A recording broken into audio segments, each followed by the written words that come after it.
Welcome.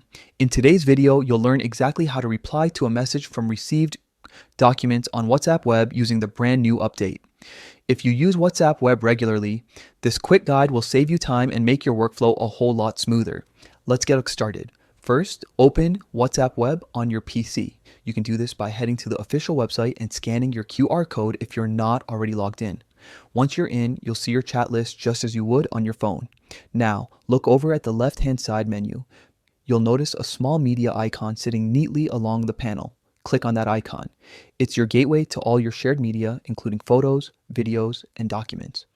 Next, select Docs from the available options.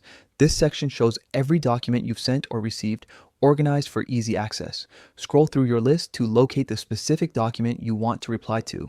Before you find it, here's a handy tip. At the top of the window, you'll see a sort icon. Click on it. From the sorting options that appear, choose Others. This helps you group your less common file types together, making the search faster and simpler. Now that you've found the document, move your cursor over it and right-click.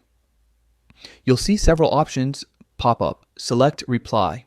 This opens a text box directly connected to that document, so your reply will appear in the same context as the file itself.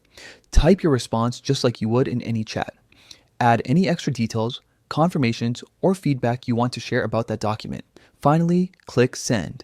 And that's it. You've successfully replied to a message from received documents on WhatsApp Web, all through this sleek new update. This update makes managing files and responding to shared documents feel effortless without needing to switch devices or search through long chat histories. It's a small change that makes a big difference for anyone who uses WhatsApp Web for work, study, or collaboration. Give it a try today and see how much smoother your WhatsApp workflow becomes.